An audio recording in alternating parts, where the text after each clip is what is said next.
Boa noite, queridos irmãos e amigos que nos acompanham em mais uma mesa de explanação bíblica, realizada pela Primeira Igreja Batista de Presidente Prudente.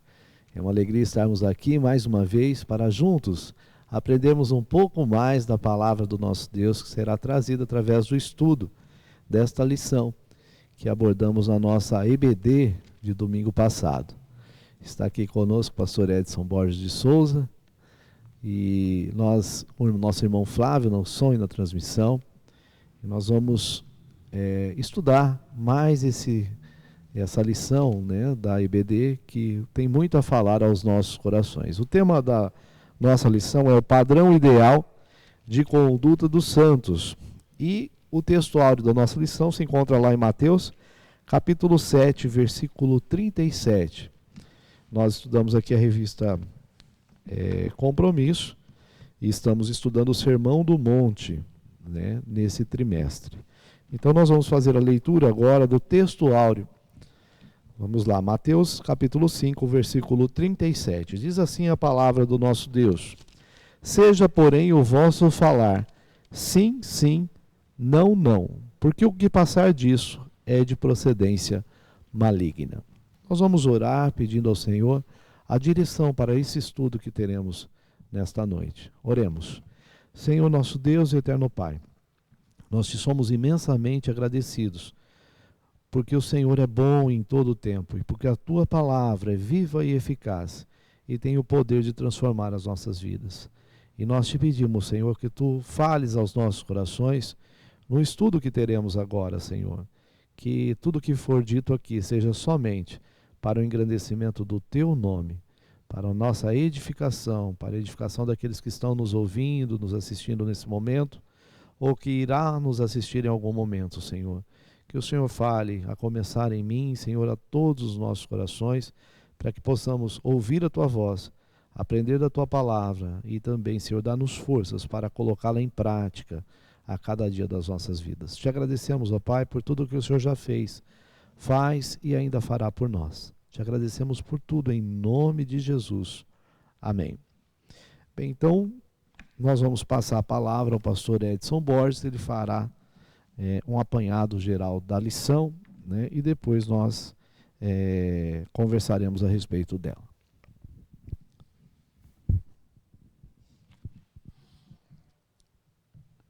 Olá, meus prezados irmãos, queridos da nossa PIBPP, e todos os internautas, não é, que não são da nossa PIBPP, mas sempre nos acompanham aqui nos trabalhos da nossa igreja, não é?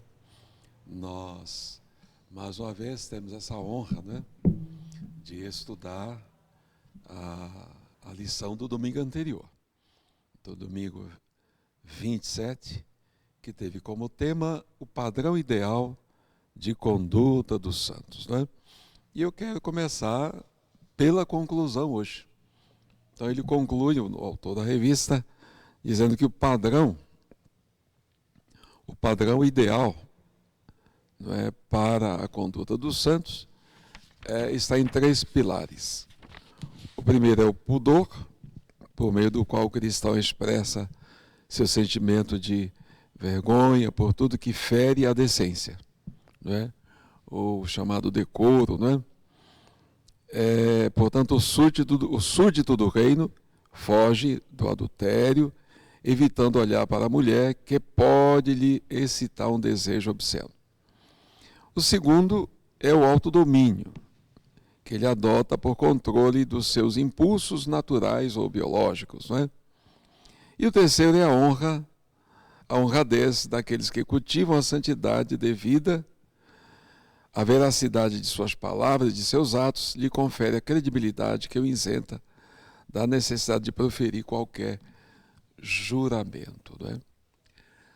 O padrão ideal de conduta dos santos, não é?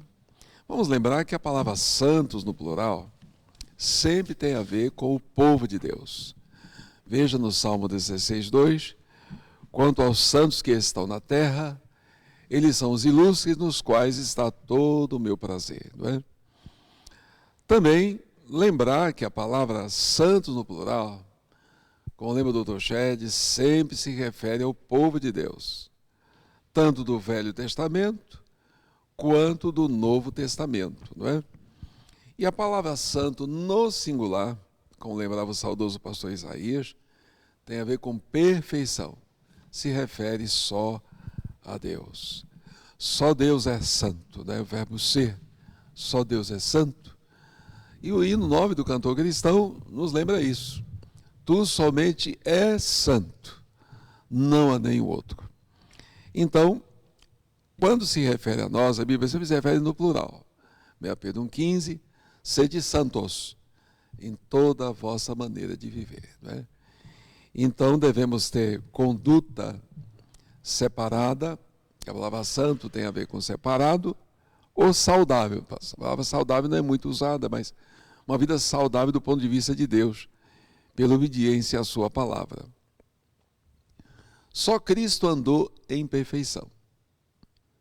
Nós andamos em direção à perfeição.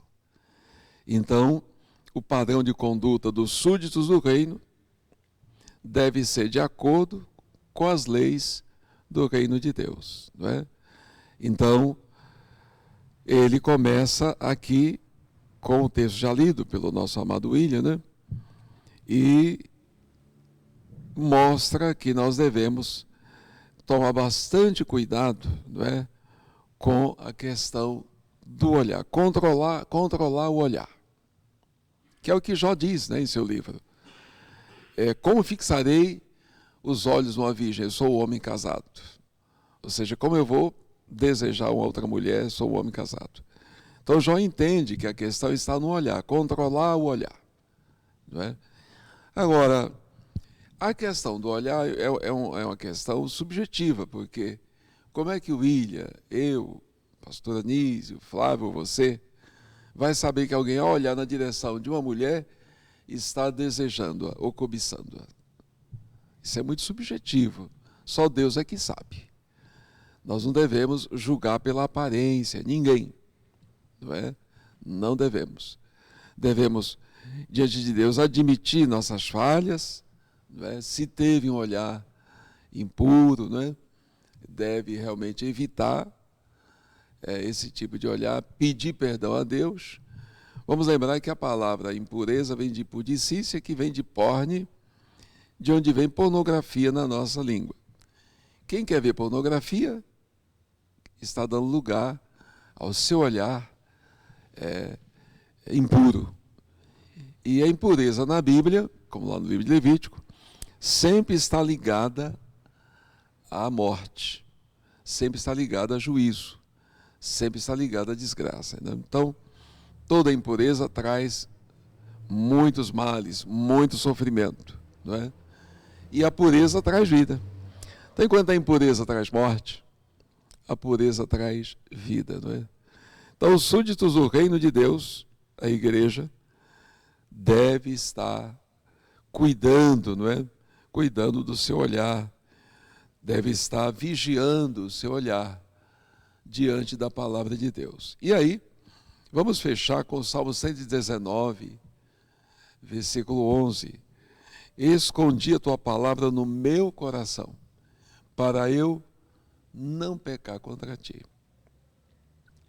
Então, obedecendo a palavra de Deus, teremos olhares, pensamentos, palavras, condutas que realmente agradam a Deus, não é? Então, nesse primeiro ponto aqui, que nós estamos estudando, ele fala então do adultério, né? Que o adultério não é só a conjunção física, porque adultério é violação do voto conjugal, né? Subir a cama de outra, né? Do latim.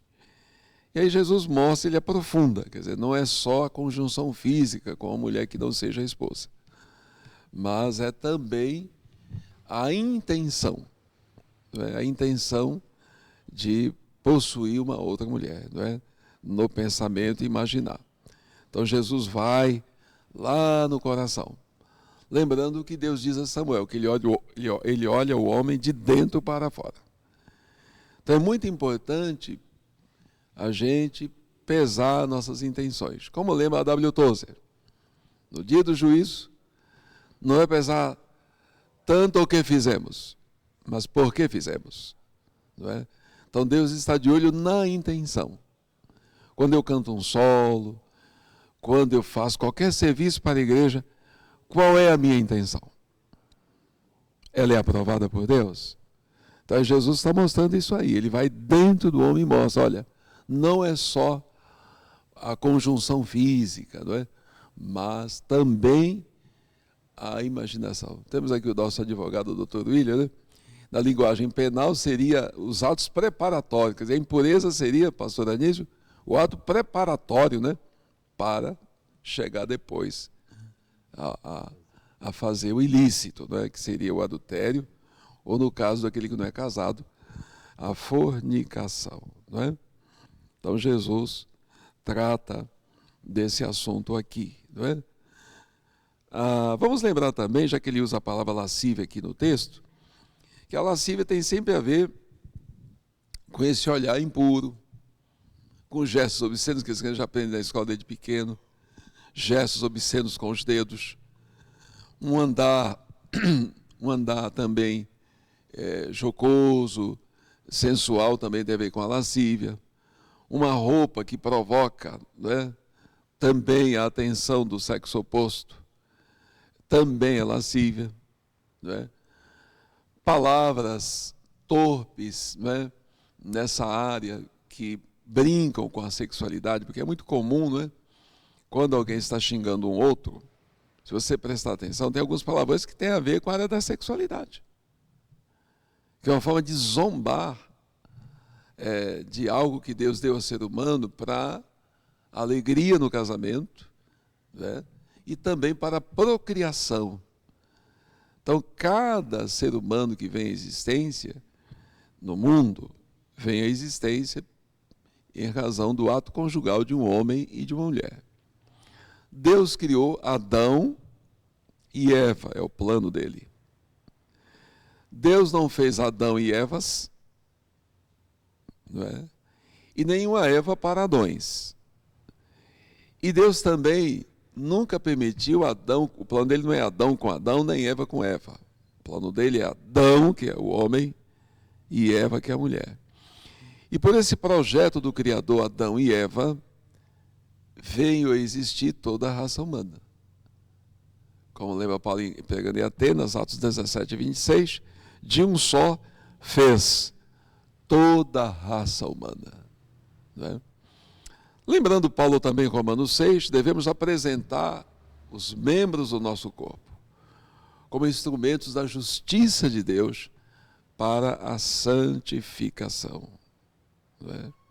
Então, realmente, a palavra de Deus ela é maravilhosa. Quando a gente obedece a palavra como ela é, a nossa vida é muito abençoada. Deus abençoa a nossa vida espiritual, mental, emocional e física, não é?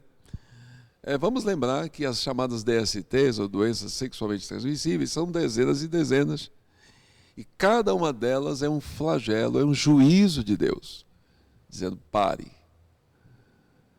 Esse não é o meu plano, pare. Não é?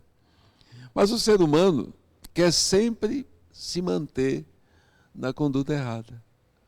Não é? Então, às vezes, em festas aí, de multidões, especialmente aquela de fevereiro, antigamente, eu não sei agora como está, mas havia aquela faixa, evite AIDS, use camisinha. Biblicamente, como essa frase seria escrita? Evite AIDS, né, evitando o adultério e a fornicação. Simples assim. Né? Mas o ser humano quer sempre justificar a sua conduta errada. Né? Isso através da história, em adoração a deuses idólatras. Né? Havia os cultos chamados orgiásticos, né? Onde havia todo esse bacanal nessa área. E o povo de Deus deve ser um povo santo, separado, saudável. Né? Então nós temos aqui essa questão que devemos realmente tomar bastante cuidado. Né? E fechando essa parte aqui, vamos lembrar nós pastores sempre lembramos, né, que essa área da sexualidade está sempre ligada à vida e à morte. Quando Davi adulterou com Batseba, o profeta foi falar com ele e já disse, né, e você não vai morrer. Deus vai guardar a sua vida. Porque é uma área sempre ligada à morte, à vida e à morte, né? Então muita gente morre cedo por brincar com essa área. É uma área muito perigosa. Thanatos e Eros. Thanatos é morte, né, no grego. Eros é o amor da conjunção física, não é? E aí nós temos muita gente que já morreu, muita gente que está doente e sofrendo por achar, eu sei o meu limite, não é? Eu estou tão carente, e o diabo sempre põe isso na mente. Ninguém vai saber, eu estou tão carente, é só essa vez. E aí vem a desgraça para aquele marido, para aquela esposa, e nós como pastores, e os irmãos também, como o diácono William, e você também deve saber de histórias muito tristes que eu poderia aqui contar, mas tomaria muito tempo, não é? Mas você deve saber de quem brincou com isso, brincou com fogo, e o fim foi muito triste. Pode ser pobre, classe média, média, média alta, média baixa, rico o que for. Todos sofrerão o juízo de Deus. É uma área muito perigosa, muito perigosa. Brincar com essa área da impureza, brincar com fogo, não é? E aí, vou passar para o pastor Anísio agora, o segundo ponto, o autodomínio cultivado pelos santos. Pastor Anísio, segue aí. Amém. Saúdo aos irmãos aqui presentes, irmão William, pastor Edson, o nosso irmão ali na logística também, nosso irmão Flávio. Então, essa é uma lição, mais uma lição, né? Que de fato tem ensinamentos muito úteis para as nossas vidas, até porque está baseado nos ensinamentos do nosso mestre. Sim. Lá no famoso, bastante conhecido Sermão do Monte, que é considerado por muitos autores cristãos, muitos teólogos, a base da ética cristã, né? E de fato, quando o nosso Senhor e Salvador Jesus Cristo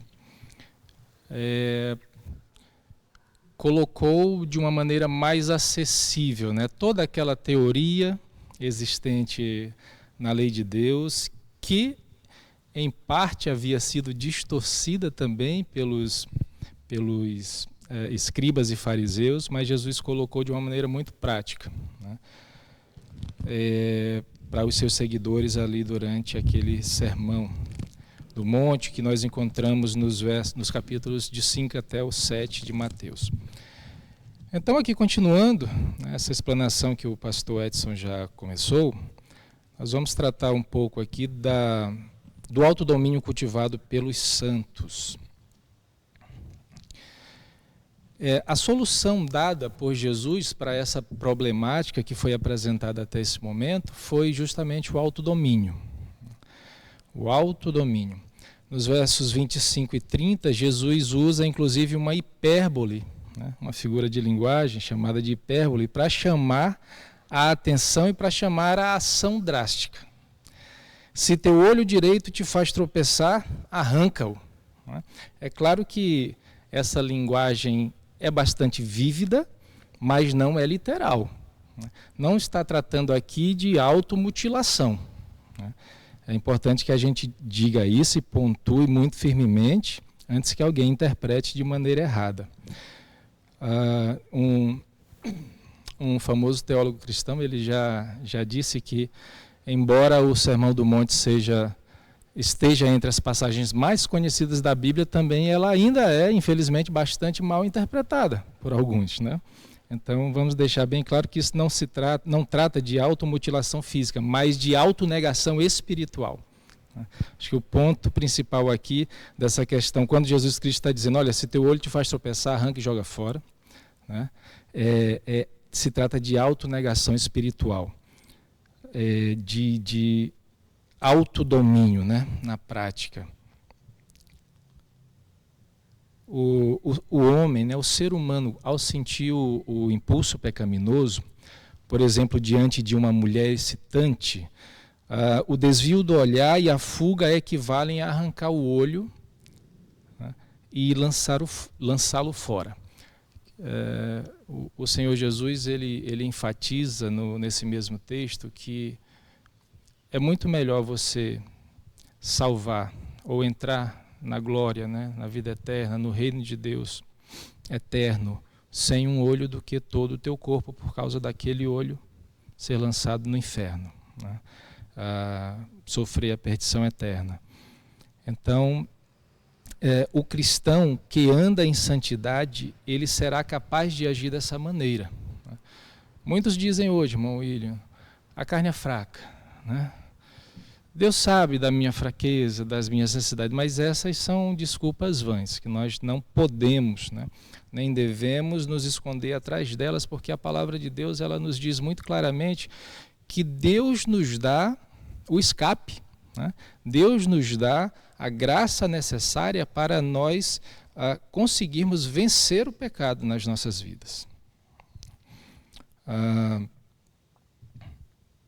Martin Lloyd-Jones, certa vez, disse, está registrado nos seus estudos do Sermão do Monte, o seguinte: o homem que está em Cristo deve odiar o pecado com tanta intensidade que está disposto a perder tudo, menos a sua alma. Então essa é uma verdade que está inteiramente de acordo com o ensinamento bíblico, né? Porque de fato nós devemos estar dispostos a perder tudo para vencer o pecado, né? Para alcançar a santidade. Em contrapartida, se nós não tivermos, né, essa disposição nas nossas vidas, fatalmente nós perderemos o nosso bem mais precioso, que é a nossa vida, que é a nossa alma. Nós temos a dizer também o seguinte, ou lembrar, né, que a monogamia foi instituída por Deus para tornar o homem e a mulher uma só carne. Está lá em Gênesis 2:24.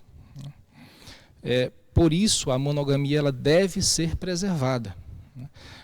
Nós vemos alguns exemplos bíblicos de homens, de reis, que casaram-se com várias mulheres, mas esse não é o plano de Deus para a humanidade, para o homem e para a mulher. O plano de Deus é a monogamia. Esses personagens que são registrados ali, inclusive na Bíblia, saíram, né? Saíram do centro da vontade de Deus e sofreram as consequências, né? Por terem desobedecido a Deus naquele ponto. Mas é importante frisar que o plano de Deus é a monogamia. Como disse o pastor Edson anteriormente, é um homem para uma mulher para um homem. E só isso. Está lá em Gênesis 2:24, o exemplo de Adão e de Eva, né? Também temos a dizer que a única permissão ao divórcio, de acordo com Moisés, é em caso de adultério. Por quê? Porque o adultério é a quebra dessa aliança. E também nós vamos ver mais à frente, ali ainda no livro de Mateus, quando os judeus interrogam Jesus novamente a esse respeito, Jesus Cristo vai dizer, olha, isso aí foi tolerado, né? Ou seja, o divórcio em caso de adultério é tolerado por causa da dureza do coração do homem. Mas o plano de Deus, né, não era esse. A vontade de Deus não é essa. Nós podemos dizer que a vontade de Deus é que haja perdão e reconciliação, né? Essa é a vontade de Deus. Mas por causa da dureza do coração do homem, né, existe essa tolerância ao divórcio no caso de adultério. Segundo Jesus ainda, irmãos, o divórcio ele seria aplicado apenas no caso de relação sexual ilícita, né? E esse termo, relação sexual ilícita, ele vem do grego porneia, né? Como já foi lembrado aqui pelo pastor Edson. E é um termo que não se aplica biblicamente apenas ao adultério, mas também a outras relações sexuais ilícitas, como fornicação, a homossexualidade, lesbianismo, bestialismo e outros. Como eu falei anteriormente, no âmbito do reino de Deus, o adultério é um pecado que, assim como outros, pode ser perdoado também, mediante sincero arrependimento do ofensor e o voluntário perdão da vítima. Então, mesmo que a vítima de um adultério tenha essa previsão legal, digamos assim, de divorciar-se sem pecar, mas a vontade de Deus, creio eu, que é o perdão e a reconciliação, para que aquela família permaneça, aquela família não seja, no final, desfeita, né, por conta de uma ação pecaminosa, de uma ação diabólica, no final das contas.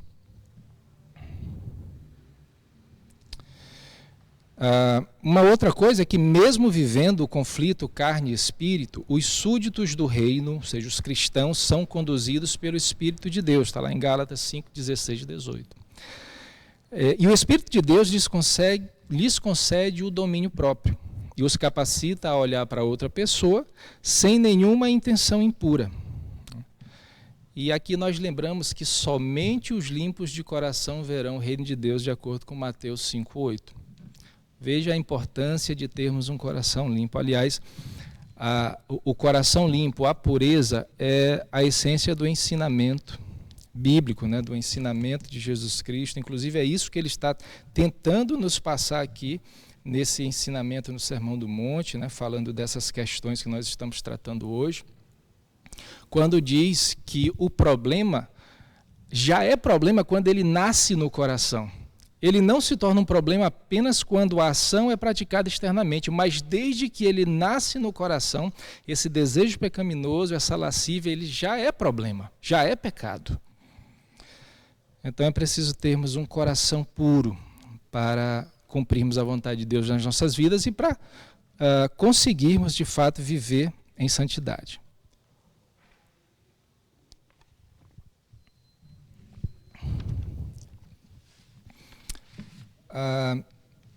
Passando aqui ao próximo ponto, que trata do senso de honradez, que é algo inerente dos santos, né, inerente aos santos, faz parte da essência do cristão, do homem regenerado pelo Espírito Santo de Deus, ou seja, do homem nascido de novo.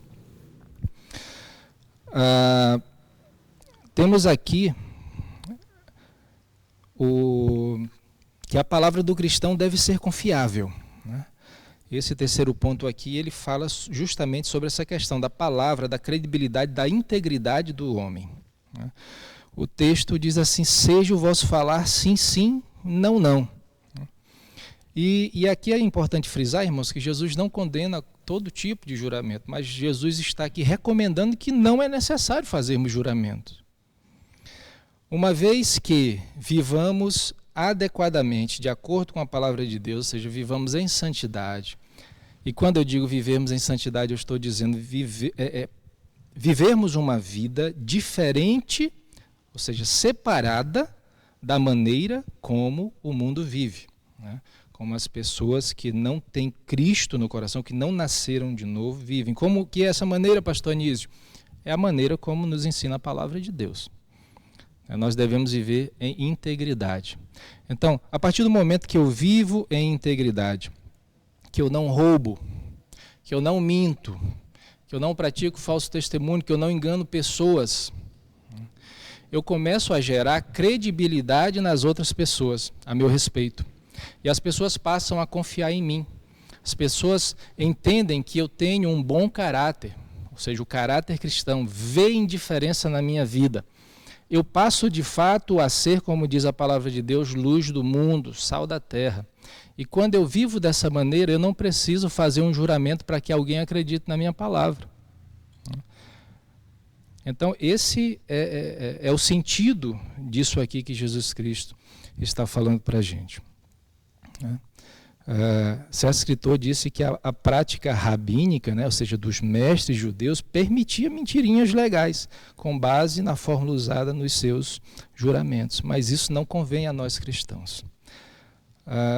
Mais uma vez aqui eu quero citar o pastor Martin Lloyd Jones, que disse o seguinte: o cristão verdadeiro não precisa jurar. Sua palavra é tão confiável que o juramento se torna desnecessário. Então, essa é a essência desse ensinamento de Jesus Cristo aqui, que deu aos seus discípulos ali no Sermão do Monte e também tem dado a nós ainda hoje. Nós vivemos num tempo de promessas quebradas, de discursos ambíguos, onde de fato as pessoas precisam o tempo todo dizer eu prometo, eu juro, para que alcancem algum tipo de credibilidade junto às outras pessoas. Mas essa não é a vontade de Deus para nós. Esse não é o ensinamento ou o direcionamento que Jesus Cristo tem dado a nós cristãos. O discípulo de Cristo, na verdade, ele deve ser confiável até naquilo que ele escreve no WhatsApp. Em tudo que eu falo, em tudo que eu escrevo, tudo que sai da minha boca deve ser confiável, deve ser puro, deve ser verdadeiro, deve seguir as orientações aqui da palavra de Deus.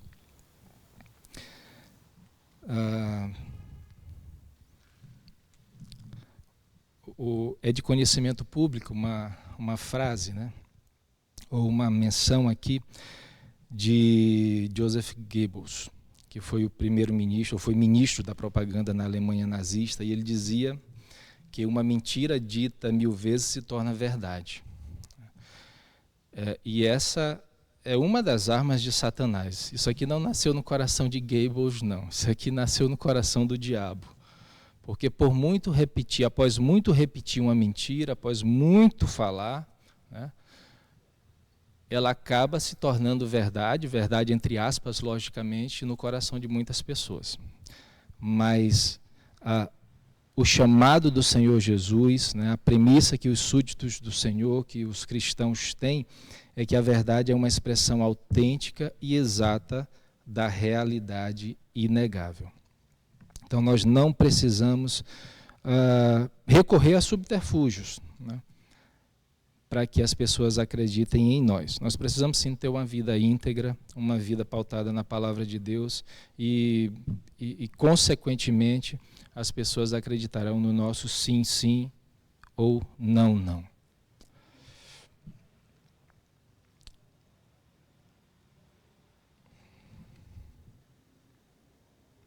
Aqui ainda já na página 25 da nossa revista, eu grifei aqui o seguinte: as obras que os qualificam como luz do mundo são motivos de glorificação a Deus por parte daqueles que as observam, isentando-os da necessidade de qualquer juramento. Foi o que nós falamos ainda há pouco. Se as nossas obras forem boas, se nós de fato estivermos sendo luz e sal, não precisaremos de maneira nenhuma jurar pelo céu, ou por Deus, ou pela terra, ou por nossa própria cabeça, como diz aqui a palavra de Deus. Concluindo, irmãos, nós entendemos que a ética do reino exige integridade interna, ou seja, pureza de coração, fidelidade no casamento, verdade no falar. Eu acho que o resumo desse ensinamento aqui que o Senhor Jesus nos deu, graciosamente, é isso. Pureza de coração, fidelidade no casamento e verdade no falar. Tudo isso é questão sine qua non na vida cristã. O cristão não pode ser cristão sem isso aqui, ou pelo menos sem estar perseguindo diariamente essas três coisas aqui que eu acabei de falar. O cristão, de fato, precisa ter um coração puro, precisa ser fiel e precisa ser verdadeiro. E é importante nós lembrarmos aqui, pastor Edson, irmão William, que nós não conseguiremos chegar nesse objetivo sozinhos. Na verdade, o cristão consegue chegar nesse patamar aqui porque nós somos transformados pelo Espírito Santo. Nós somos regenerados, recebemos uma vida nova espiritual pela ação do Espírito Santo nas nossas vidas. Então é por isso que nós cremos que é possível sim viver dessa maneira, porque é promessa de Deus de acordo com a sua ação nas nossas vidas. A partir do momento que eu abro mão da minha vida de pecado, que eu me converto do meu mau caminho, que eu decido receber a graça de Deus da minha vida, receber a salvação, que eu decido colocar o meu caminho nas mãos do Senhor, que eu decido, como já disse um célebre autor cristão, que eu decido morrer para mim, viver para Cristo, então a ação do Espírito Santo na minha vida me transforma nessa pessoa aqui, de acordo com a Escritura Sagrada. Se, pois, o Filho vos libertar, verdadeiramente sereis livres, está lá em João 8,36. Né? E é isso que nós entendemos. Né?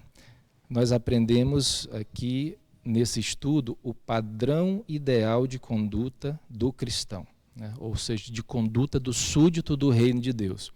Pastor Anísio, é fácil? Não é fácil. Na verdade, seria impossível se não fosse a graça de Deus nas nossas vidas. Mas com ela é possível. E é o que Deus exige de nós. Nós precisamos alcançar esse patamar de vida espiritual, de maturidade espiritual. E eu tenho certeza absoluta que se nós buscarmos diariamente, nós alcançaremos com a ajuda, com a graça de Deus nas nossas vidas. Né? Esse padrão ideal, ele é baseado, né? Ele é suportado por 3 pilares. O primeiro pilar é o pudor, por meio do qual o cristão expressa seu sentimento de vergonha por tudo que fere a decência. O segundo pilar é o autodomínio, como o caminho que o cristão adota para o controle dos seus impulsos naturais. E o terceiro pilar é a honradez, pudor, autodomínio e a honradez. A honradez, né, daqueles que cultivam a santidade de vida e primam pelo testemunho da verdade. Que Deus nos abençoe. Bem, meus queridos amigos e irmãos que estão nos assistindo, veja quão rica é a palavra do nosso Deus, quanto ela nos desafia, né, a viver uma vida que realmente agrade ao Senhor. Mas nós percebemos, diante de todo o estudo trazido pelos nossos pastores, que nós precisamos decidir que caminho queremos seguir. Na nossa vida nós precisamos tomar uma decisão. Se nós queremos realmente viver, né, isso que a Bíblia nos diz, nós precisamos, primeiramente, reconhecer Jesus como Senhor e Salvador.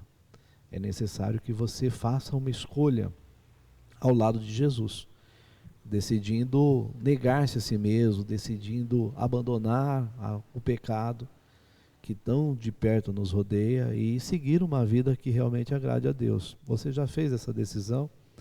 Já aceitou Jesus como Senhor e Salvador da sua vida? Se você já fez essa decisão, é necessário agora que você deixe que o Senhor o domine, né? Nós precisamos negar a nós mesmos a cada dia. Isso é um desafio que temos a enfrentar. E abandonar o pecado, né? Porque se confessarmos os nossos pecados, Ele é fiel e justo para nos perdoar os pecados e nos purificar de toda a nossa vida, né? Então nós precisamos realmente abandonar o pecado, deixar o pecado, e isso só com a ação do Espírito na nossa vida, com o nosso quebrantamento diário, a nossa busca, o nosso reconhecimento de que precisamos do Senhor, será possível.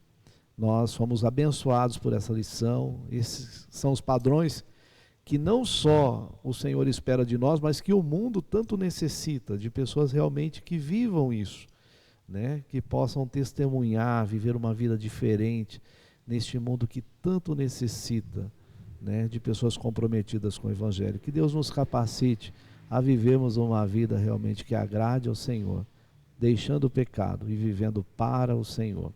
Nós vamos passar aos pastores agora para suas considerações finais e depois queremos te fazer um convite especial para que você venha participar aqui conosco. Passo a palavra ao pastor Edson para suas considerações finais, depois o pastor Anísio, e eu quero te fazer um convite especial depois e oraremos encerrando a mesa de explanação. Quero só, há muita confusão na questão do entrar sem um olho, né? A questão do olho e tal. O pastor Anísio falou.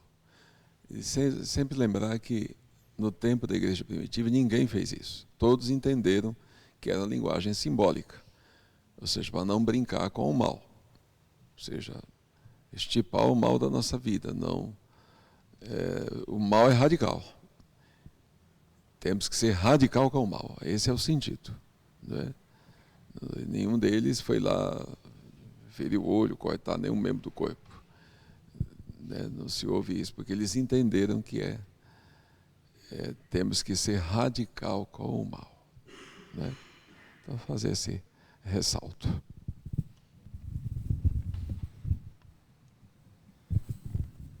Aproveitando aqui o gancho que o pastor Edson deu sobre a questão de ser radical, né?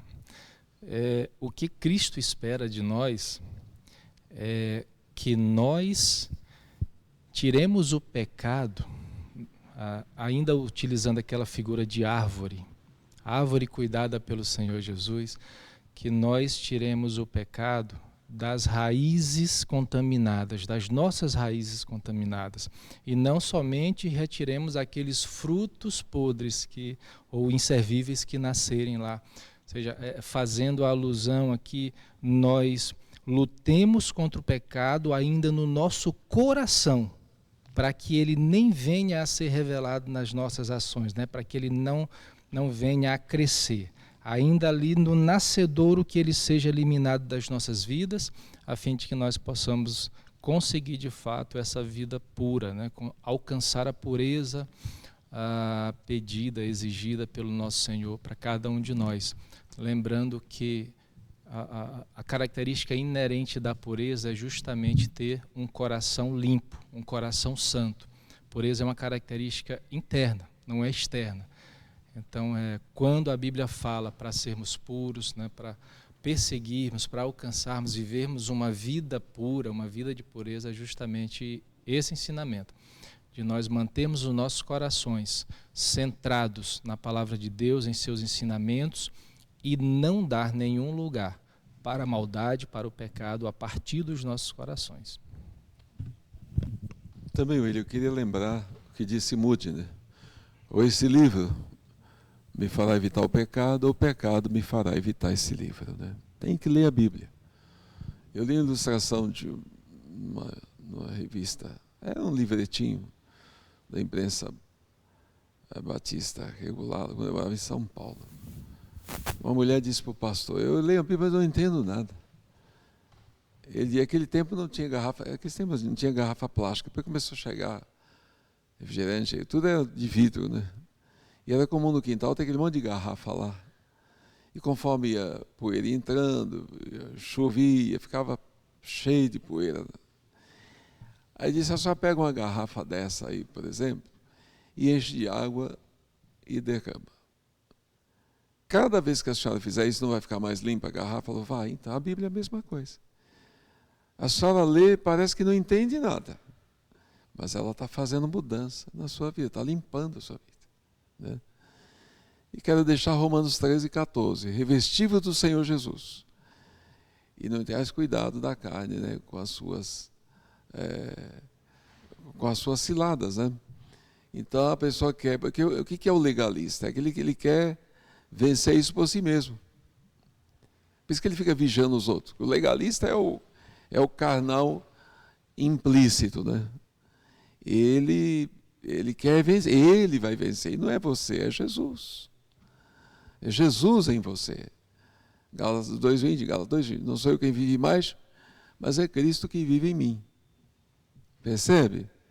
É como aquela menininha lá em Oswald Smith, lá no Canadá, dando profissão de fé na igreja de Toronto, né? E perguntaram àquela menina da profissão de fé: se o pecado bater a sua porta, a porta do seu coração, como é que você vai se defender? E a menina respondeu: eu vou pedir Jesus para atender a porta. É isso. É Jesus o tempo todo, não é? Não é você, porque você tentar vencer o pecado por você, você vai cair logo. Lembra de Pedro? Jamais te negarei, né? Daí minha vida por ti. Jesus falou: Pedro, Satanás pediu para te cirandar, e eu roguei por ti. Quando você se converter, fortaleça seus irmãos. E na hora cruel daquela tentação, quando ele é perguntado, né, se ele era um dos discípulos, ele negou. Ele negou 3 vezes. E numa delas ele praguejou: não conheço esse homem. Ele entrou em tentação, caiu na tentação de negar, porque confiou nele mesmo, né? Confiou nele mesmo. Mas foi restaurado, né? Qualquer um também que fracassar pode ser restaurado se arrepender. Judas não se arrependeu, optou, né, por morrer, né, de uma forma cruel, sem se arrepender. Mas Pedro se arrependeu, chorou muito. E aquele Pedro se levantou para ser um grande homem, né, o primeiro pastor da igreja primitiva, um grande pregador, uma bênção nas mãos de Deus. Foi restaurado por Jesus, não é? E lá, após a ressurreição, vocês sabem a história, né, pastor Anísio? Jesus pergunta para ele 3 vezes, né, se ele o amava. E os pastores que leem no grego sabem que Jesus não pergunta em ágape para ele, pergunta em filéu, né? Pedro, você gosta de mim? Ele não pergunta em ágape. Pedro fica muito constrangido e responde em filéu, né? Ele não pergunta em ágape, ele responde em filéu: eu gosto do Senhor. Ele teve medo de dizer em ágape que amava Jesus, porque ele negou, ele ficou com muito medo, passou muita vergonha. 3 vezes negou, 3 vezes Jesus pergunta se o ama, e agora Pedro é restaurado para ser uma grande bênção. Como diz um certo pastor, não importa o quanto você desceu, desobedecendo a Deus, mas o quanto você subiu agora, pela obediência, para ser uma bênção nas mãos de Deus, né? E tem outra frase interessante, citada aí, o limpo não é aquele que sempre, o limpo não é aquele que não se suja, mas é o que está sempre se limpando, né? Tem gente que se acha muito limpa e está muito suja. Só vê coisa errada na vida dos outros, né? É como aquela senhora que estava olhando na janela e dizendo que para o marido: você vê aquela mulher estendendo a roupa suja lá no varal. Diz: não, mulher, nossa vida que está embaçada, mulher. Ou seja, a roupa do outro está limpa. É a sua visão que está vendo errado, né? Então é por isso que tem que andar com Jesus, ter a visão de Jesus. E termino com Sheldon, né, lá em Seus Passos que Verei Jesus, aquele livro tão famoso. Aquela pergunta que mudou a Igreja Batista de Raymond, nos Estados Unidos: o que faria Jesus no meu lugar? Essa é a pergunta, né? E às vezes a gente, como pastor, como diácono, né, alguém vem com uma questão assim, muito difícil, e a gente diz: o que faria Jesus no seu lugar? Pense nisso. E segundo o que Jesus ensinou, faça o que Jesus faria, não é? Então é muito importante a gente entender isso. Muito bem. Estamos chegando ao término de mais essa mesa de explanação bíblica. Gostaria de fazer um convite especial.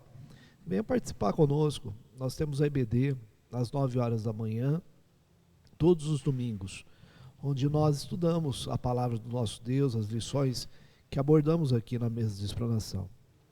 E temos oportunidade de discutir entre os irmãos, conversar a respeito do tema. É uma oportunidade muito importante. Venha participar conosco, será um prazer recebê-lo aqui. Nós estamos aqui de portas abertas, aguardando que você venha.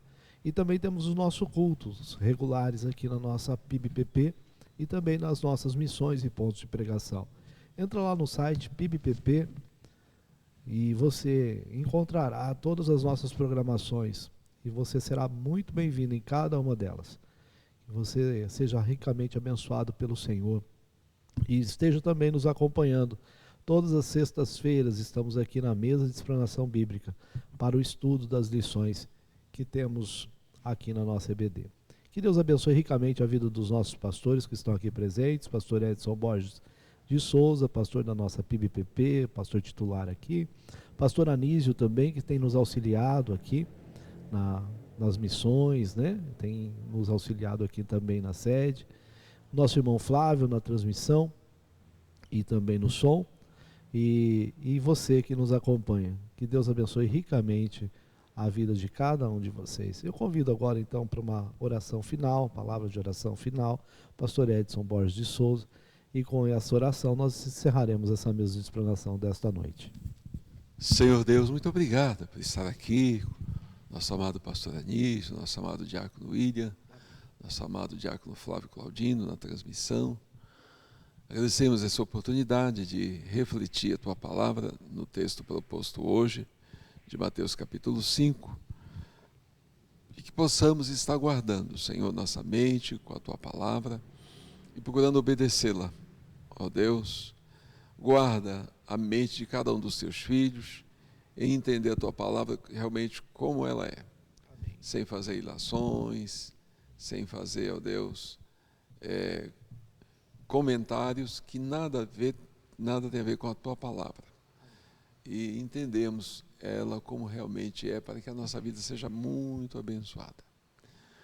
Abençoa também a irmã Júlia, internada, nessa internação hospitalar. Continua a restaurar a nossa querida irmã Júlia, pela Tua graça. Também nossa queridinha, nossa querida irmã Elza, a Elzinha, Senhor. Continua a cumprir nela os Teus santos propósitos. E com elas, cada enfermo que temos orado, os bebês que estão para chegar, pela Juliane, que é o próximo Davizinho, guarda o Davizinho, sua mamãe Juliane, seu pai, seu irmão, que logo tenhamos aqui no Teu tempo o Davizinho conosco, com sua família. Amém. Abençoa a gestação também da Gabriela Cavalcante, Martins, também a gestação da Dalila, Rabelo, Borges, lá de Santa Valina.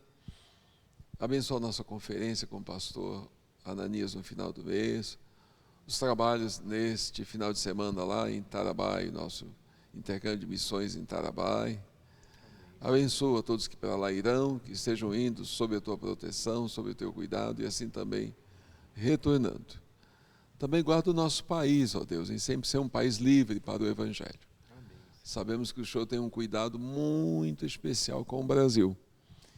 E sabemos que nessa hora tão trevosa que vivemos, sabemos que a Tua luz raiará no momento certo, estabilizando, Senhor, tudo, derramando paz nos corações daqueles que respondem pelo país, nos poderes constituídos, também, ó Deus, de toda a nação.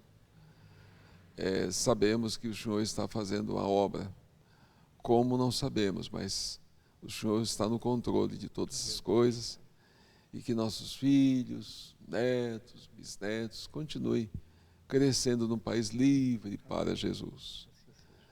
Ó Deus, e se há alguém que está nos acompanhando nessa transmissão, que ainda, como já apelou nosso irmão William, não confessou Jesus como seu Senhor e Salvador, que busque por Cristo o perdão dos pecados, a certeza da salvação, a certeza do céu. E venham também estar conosco na tua casa, ou na igreja batista mais próxima de sua casa, se não é de Presidente Prudente. Se oramos em nome de Jesus. Amém.